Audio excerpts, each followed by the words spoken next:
Welcome back, guys. Automotive Inc. So it took a while to kind of compile everything we've done over the last year, and today we are going to talk about who has the best HD truck in 2023. Before we get started, you're new to the channel, look down there in the corner and smash the subscribe button and give me a like at the end of the video. That helps a small channel out. As you guys know, Automotive Inc. has grown quite a bit over the last year. We would love to take this much further, so that way we can bring more content. Subscriptions do help that. If you're new to YouTube and don't know, subscribing doesn't mean you pay for anything. All the content is for free, but what that does is help get up my viewership, so YouTube will then send out an algorithm to allow you to be suggested to watch my videos or see them. If you are a patron of the channel, thank you guys for being here over the last year, for all your comments, all your suggestions, all the feedback. It's been awesome. Now, as you guys know, we've had in 2023, we had a 22 7.3 Godzilla F250. We had a 24 Chevy 2500 with a 6.6 L8T, and we did have an opportunity to have a 2024 Ram 3500 with the Cummins diesel. Now, 2023 was a unique year, meaning some carryover 22s were available in 23 as new. That's how we had the General on the channel. And we also had an opportunity in 23 to bring a 2024 Chevy on the channel and a 2024 Ram. That's just how car manufacturers kind of work it out. So you always have an opportunity to buy a late new model or an early model in the earlier year. And that was really good. So you might be thinking, well, so how do you compare apples to apples? Well, you basically got to compare what's available. And if you can buy a 24 with new technology, new transmissions, new engines, and everything like that, then we did. So 23 for Chevy was unique, meaning they still had the L8T with the 6-speed transmission, and they also introduced the 24 in 23, offering the 10-speed Allison, some upgrades to the interior on the HD trucks, and really, that was kind of neat. And then putting the 24 Ram on the channel, not a lot of big differences for 2024 on Ram, and there's not going to be a lot of differences when it comes to Ram in the foreseeable future. They're focusing on their 1500 and the changes they can make there. Hopefully those changes will make it up to 2025 or 26 is some rumblings I've heard, but don't get your hopes up when it comes to that. For 2023, Ford did bring out a revised interior and exterior of the Super Duty. Take it or leave it if you like it or love it. There are some models and phases that I like the look of better. But as you guys know, if you're a patron of the channel, you have seen that the 2022 that we had on the channel, the engine did blow at about 6,900 miles, I don't remember. But during that time, it did tow very well. Obviously, you're thinking, well, it didn't tow well if the engine blew up. You're right. I ended up having to sell that truck back to Ford at a loss. And we moved forward throughout the summer. We were pinning as much as we could with the Chevy and the Ford, because I think gas is the way of the future. I think no matter how much we love diesels, I think the price of fuel, emissions, and I think that's just the general push from the government to eventually outmode consumer diesels. There will be a long way before they can replace locomotives and everything like that. But let's talk about, at the end of the video, I'm going to tell you my pick in 2023, but let's just go over a few nuances. All right. As for comfort, guys, this is going to be a Goldilocks and the Three Bears situation for many people. And I'm going to start with the Ford. The Ford, I believe, has the most comfortable seats, followed by Ram. The most firmest seats are in the Chevy or GMC products. That doesn't mean that it's an uncomfortable truck to be in. Because if we go onto the other side of comfort, how does the truck ride? And a lot of people are going to say this is because Chevy's independent for suspension, and I believe that is one of the huge aspects of the ride quality. But then people say that it suffers in capability because of that independent front suspension. I don't think that's necessarily true. Matter of fact, the numbers actually don't suggest that at all. And we'll get to that later and when we talk about that. But overall, if you like a more softer seat, plush seat, and you go sit in the Chevy, then you might want to sit in the Ram if it's a little too firm for you. and then head over to the Ford store. Again, if you're brand loyal, there's nothing I'm going to be able to say on this channel that's going to change your mind. If you're a Chevy lover, Ford lover, Ram lover, believe me, I've been called all three over this last year, knowing that I went out and purchased each one of these trucks individually myself, put the money on the line to buy them, and I do have a firm suggestion on which one did the best over the year. It may be surprising to you, it may not be surprising to you, and there will be some people that, no matter what I pick, are going to be like, well, whatever, you're just a fanboy. But I'm just trying to be as objective as I can here and be as honest as I can. So when it comes down to interior comfort, the Ford is going to win in this realm for overall comfortability. The seats are comfortable. The 23 changes in the interior made the place where you put your elbow on the steering wheel that much better. Overall viewing out of the vehicle, the Ford's going to win. The Chevy has a very tall hood. The GMC has a tall hood, and you sit down into the Chevy. And the Chevy and GMC have a lower roof line. Now the Ram itself, when it comes to comfort, loses because even though it has the middle comfort seat, or the less firm, I guess, the middle bear of the 33 bears in the Goldilocks scenario, it suffers because their crew cab is substantially smaller than what Ford and Chevy are offering. Now, Ford and Chevy do offer a crew cab and a smaller cab. Ram doesn't really offer that anymore in the new generation. It's either a mega cab or a crew cab. The mega cab is fantastic, but then it cuts into the payload, and depending on what you get, if it's 2500 mega cab, that could affect your towability. So I would say that overall, the comfort level of the trucks, the Ford's going to win in this realm of just sitting in the truck, how does it feel, and everything like that. But when it comes down to everything like that, both the Ford and the Ram do ride rougher than the Chevy. So even though the Chevy seats are firmer, I found them plenty comfortable for me. But that's not going to be the same for everybody else. As we delve deeper into that comfort realm, I will tell you this much, that of the three, when it comes to HVAC, controls, output, and noise, the Chevy and the GMC are louder when running HVAC at full blast over both Ram and Ford. I would say that Ram has the quietest HVAC system, which is nice for carrying conversations and everything like that. However, I don't find it as efficient as, say, the Ford. And the Ford isn't all that loud when it comes to the HVAC, but it is what it is. There are several other nuances to each of these vehicles. If you like the little knobbies on the back of the steering wheel, Ford and Ram offer that. Chevy has a smooth round steering wheel. So there's just going to be kind of one of those things when it comes to overall comfort. Because you spend most of your time inside there, even when you're towing, you're doing whatever with your truck, that might be a deciding factor for you. But that's where those three stand. Now, when it comes to price, I think Chevy probably took the cake on this year when it came to overall availability of bang for buck of what you got. Now, towards the end of this year, Ram did announce like 10 or 15% off all of their remaining HD trucks. And you could definitely snag a heck of a deal. But kind of like what I said, you got to put the pickup as a total package, as everything like that. Smaller crew cab, big bell housing intrusion into the front passenger seat. Just some nuances to that. But again, at the end of the day, you just need a good truck that's probably going to have some very good reliability. Then that might be it. But overall, the price leader was Chevy this year. Ford dealers were marking their products up. That was not a Ford thing. That was straight up just dealers doing what they do. And because the Ford F-Series is the most popular truck, period, it's hands down the most highest selling one, the demand was there. There was no reason for them to really discount their product.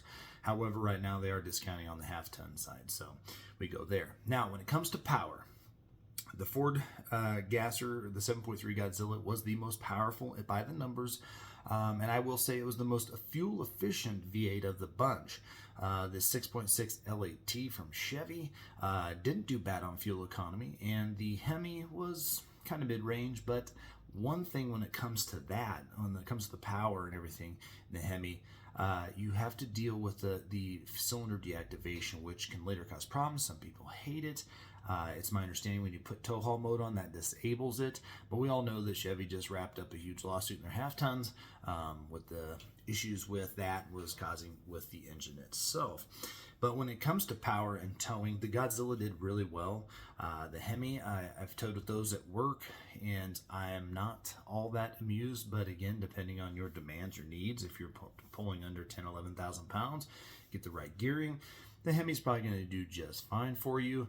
But they are just stuck with that 8-speed transmission in the Gasser, the 6-speed with the Cummins. When you jump over to Ford, you have a 10-speed in both the Godzilla and the Power Stroke, and it is the same transmission. Obviously, they changed some of the little nuances, the gear ratios and whatnot, but it is the same standard of build quality.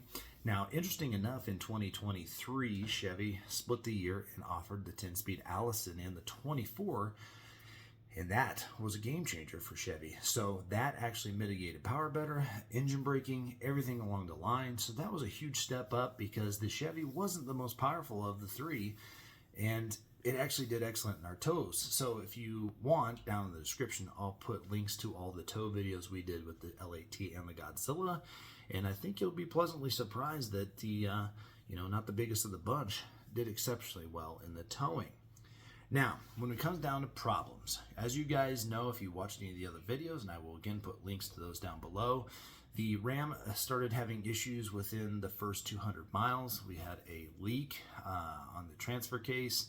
Around the output shaft is a substantial amount of oil that was leaking. We had a few other issues with it that I wasn't overly amused with. You guys also will know that the 7.3 Godzilla, again, did fail. And so, reliability. Well, I like to say that we would all like to spend this money and none of us are going to have issues, but each one of us has probably bought at least one of these kinds of trucks before and had an issue fairly shortly after or whatnot, and you've had to deal with it, and that may have tarnished you from liking the brand indefinitely. Maybe it brought you back. Now, I've had bad Fords, I've had bad Rams, and I haven't ever had a Chevy leave me on the side of the road.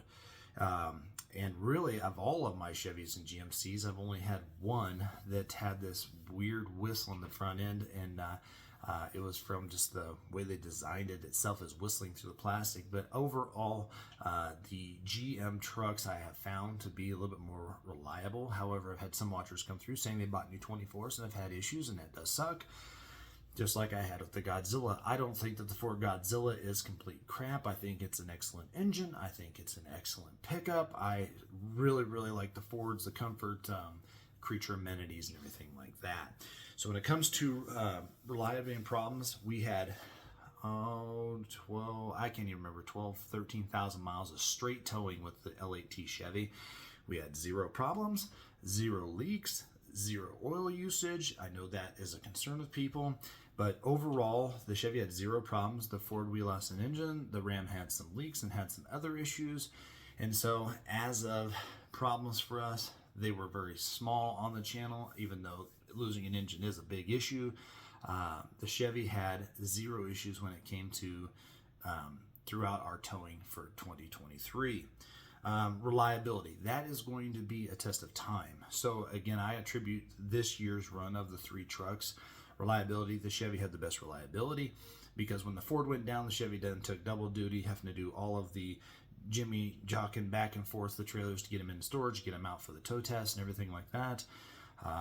But I know a lot of guys that have 7.3s have had great luck with them. I know have a lot of guys that had 6.4 Hemis had great luck with them. And I didn't have any problems with the Cummins on this run, but I would say it was a very short run. But in the past, I've had very, very good luck with the Cummins diesel. But we are focusing on Gassers in this video. Now, depending on who you go with, if you want to drop a diesel engine in any of these 3 trucks, some of the other things we're talking about today will definitely matter and be corresponding to that video itself. Towing and control. Just like I talked about with comfort, depending on your tow needs, you might be able to fit into a half-ton market. I always suggest going about 20% more than what you need. So if you have an 11,000-pound trailer, I think you're on the cusp of definitely needing a 3/4 ton. That's for you to decide, and I'll have a video later on the newest addition to the channel on how the F-150 Power Boost tows. But as for towing and control, now I do put Timberlands on all of my trucks. I don't do airbags anymore because I don't like the maintenance. I found in stock form that people will talk about sag, rake, whatever. I'm just going to call it sag. The more it squats, the more I think it demands the stability of a Timberland or an airbag to help that suspension. The Ford squatted the most of any of them. That's always been my kind of my feeling, that my Fords always squat more with weight in the bed or tongue weight in the bed over both Chevy and Ram. The Chevy squatted the least. Even with the Timberins on, they all stayed almost perfectly level and did very well with that. And I have video links down below on how to install those on those trucks, so you guys can check those out also. But when it comes to sag, whatever, we're more talking about the overall. Yeah, you need power. Yeah, you need torque. Yeah, you'd like to have an okay fuel economy. And that's what like a lot of people just think about. But really, when it comes down to trucks and towing, you need good braking, you need good transmission control, heat control with that engine, and you also need good braking. You need a lot of other things. And what I found is of the three with Timberins on, the Ram 3500, and this is where I've compared 2 3/4 tons and a 1 ton at the Ram. And the Ram was actually the most washy pickup out there, even though it had the Cummins up front, which would weigh more than the gas engine for sure. It had the least amount of control. Now, I think the Ford did very well. I've never experienced death wobble in any of my Ford trucks. I know that is a potential issue with these, but I don't ever having a problem with that. Even some of the work trucks, some of the guys that said they've experienced it, and I just haven't. So maybe I'm lucky. Maybe I got the anomaly there. Everybody else gets death wobble. I get the blown engine, whatever. I'm not for sure. But really, when it came down to it, winding through the mountains, cruising around the plains, and all of those tow tests that we got, which are on the channel, the Ram definitely failed here. Hooking up to the Cummins, I expected it to get better fuel economy. It actually did less than what both Gassers did. And really, when it comes down to it, you can only go the speed limit, or should be doing the speed limit, or less when you're towing, especially if you're towing heavy. So really, it was all about control. Now, we did the test up through the mountains. We did the IKE gauntlet thing, which is fine. It's a long hill, but I didn't just do that run. I did a 170-mile run or whatever it was, really seeing how these trucks both do.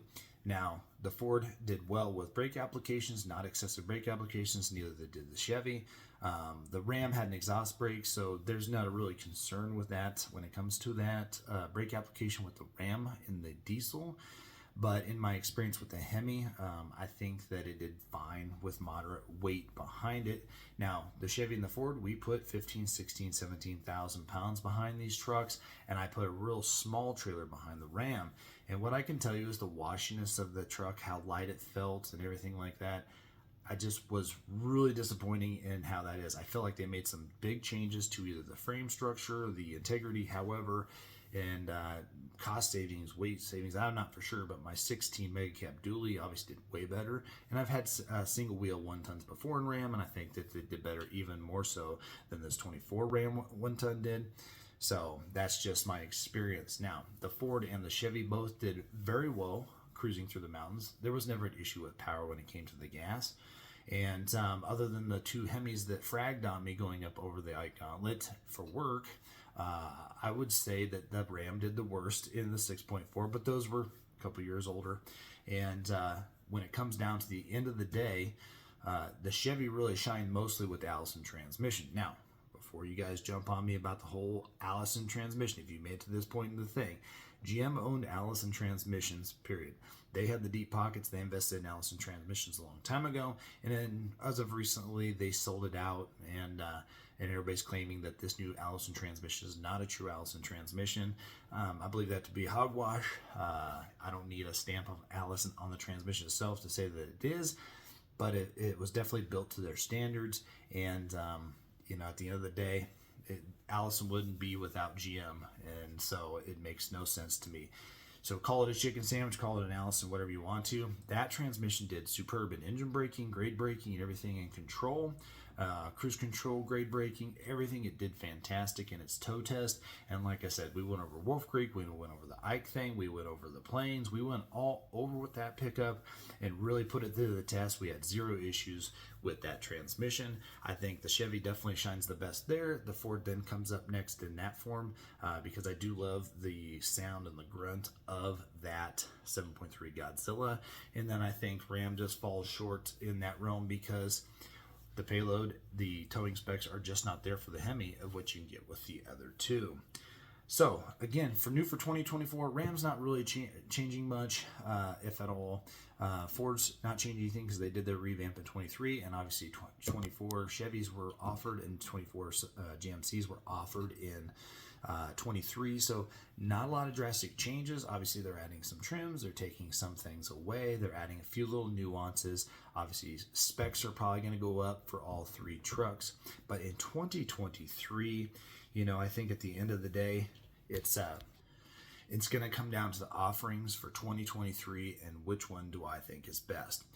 Again, all of these trucks will probably fit you guys' needs, so before you guys burn me at the stake like Joan of Arc, I want you to keep in mind that I'm being objective here. I'm not going to stay brand loyal, and if one manufacturer steps up in one area, I'm going to try and get that on the channel. Now, for 2023, the best offering is going to be the 2024 Chevy Silverado with the 6.6 L8T and 10-speed Allison. No matter what trim you like, in that sense, if you're looking for a good tow vehicle or the best tow vehicle, this was the most stable truck I've ever driven. It had excellent payload, even though it was a more simple version being the custom and it didn't even have the new interior. Zero rattles, okay? Zero issues. The way it looks, you know, it's a face that only a mother can love. I like the Chevys. A lot of people think they're ugly. A lot of people that do Super Duty think that is ugly.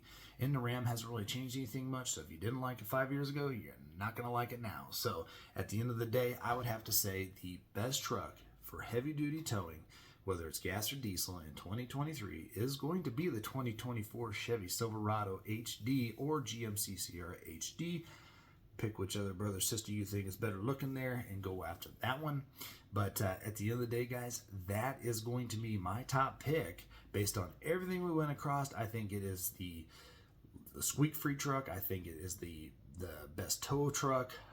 And whether or not you like some other nuance of the other truck, go for it, give it a swing, but it gets my Automotive Inc. thumbs up of the year. And I hope that 2024, whether we put a diesel on here and everything like that, it's going to be unique. And I will tell you this, guys, of the remaining 2023s that are still currently available, if you're going to go Chevy or GM, you really got to pay attention. In 2023, they still had the first gen L5P. So that is the Duramax, and really, I would say get a 24 because in 2024 versions, even though they're offering 2023, you were getting the Gen 2 L5P, which they upgraded the exhaust brake. They upgraded several different pieces of that engine, turbo, everything. The fuel system is totally legit. So I think you really got to do that. Obviously, if you're going to go Ford, they have the HO, which again, I don't know why anybody would need that unless you're getting in a 1-ton dually or bigger, because that thing is just a beast, and why you would need it in an F-250, I'm not for sure. But at the end of the day, just pay attention to those two things. If you're going to go in the GM product, is if you get a great deal on 2023 and you're going to go gas, you're going to get the 6-speed, and if you can get a 24, it's going to have the 10-speed Allison. I think that is a huge, huge thing to stop and think about if you're going to buy it, and if you're going diesel again, the Gen 2 and Gen 1 L5P is a big difference too. Otherwise, guys, I appreciate you guys checking in. I hope you've enjoyed the content this year. We have lots of great videos that are going to be coming up soon, and we're going to see you on the next one.